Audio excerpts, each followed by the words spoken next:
என் பேர் கோகுல் பாண்டியன். என் சொந்த ஊர் மதுரை மாவட்டம் மேலூர் ஊர்லேருந்து வரேன். நான் இங்கே சென்னை எஸ்டேட்டில் தான் 7th இப்போ வரைக்கும் சென்னை எஸ்டேட்டில் தான் பண்ணிக்கிட்டு இருக்கேன். நான் ஒரு 8 இயர்ஸாக இங்கே சென்னை எஸ்டேட்டில் பண்ணிக்கிட்டு இருக்கேன்.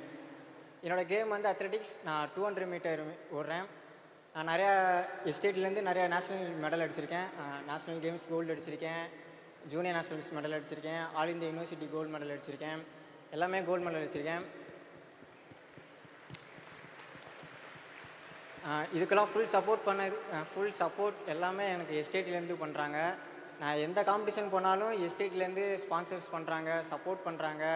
மெடல் அடித்த உடனே ஃபஸ்ட்டு வருது உதயநிதி அண்ணான்ட்ட தான். வந்த உடனே மெடலை காமிச்சு கேஷ் அவார்டு கொடுத்துருவார் உதயநிதி அண்ணா. ரொம்ப நன்றி அண்ணா.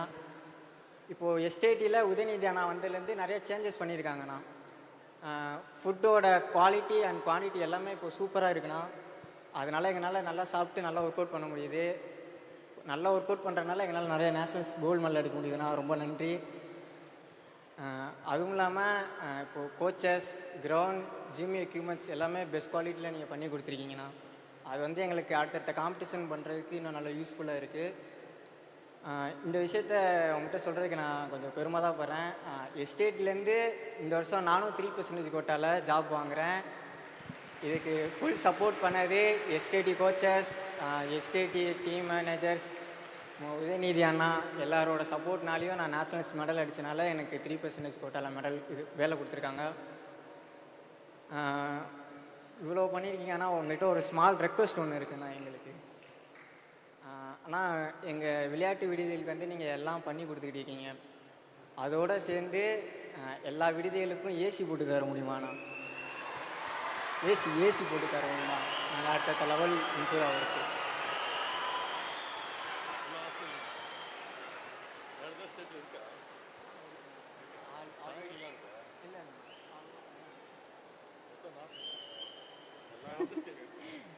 கிடைச்ச சான்ஸ் பயங்கரமா யூஸ் பண்ணிக்கிட்டாரு. இதுவரைக்கும் அமைதியா இருந்த வீரர்கள் இந்த ரெக்வஸ்டுக்கு எவ்வளவு உற்சாகமாயிட்டாங்க பாத்தீங்களா? எல்லாருடைய குரலாவும் தம்பி மாறி இருக்கான். ஹாஸ்டல் பசங்க எப்பவுமே பயங்கர ஷார்ப்பாக இருப்பாங்க.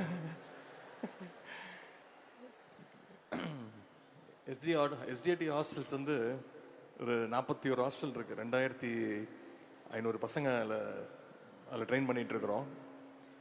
நம்ம கவர்மெண்ட் வந்ததுக்கப்புறம் தான் ரொம்ப வருஷத்துக்கு அப்புறம் அவங்களோட தம்பி சொன்ன மாதிரி டயட்ரி சார்ஜஸ்ன்னு ஒன்று அலவன்ஸ் ஒன்று கொடுப்போம்.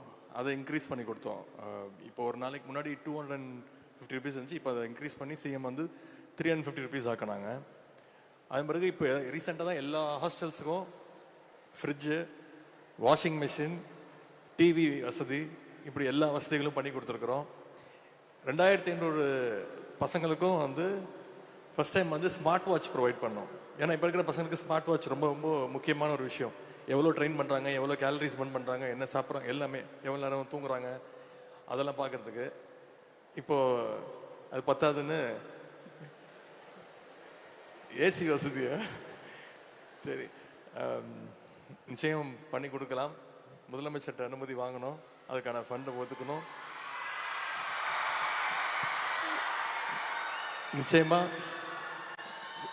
மீண்டும் நம்முடைய அரசு அமைஞ்ச பிறகு நான் திருப்பி எனக்கு இந்த போர்ட்ஃபோலியோ கொடுத்தாங்கன்னா, விளையாட்டுத்துறை அமைச்சராக பொறுப்பு வந்துச்சுன்னா, நான் போடுற முதல் கையெழுத்து எல்லா ஹாஸ்டல்ஸுக்கும் ஏசி வசதி பண்ணி கொடுப்பதற்கான கையெழுத்தாக நிச்சயமாக இருக்கும்.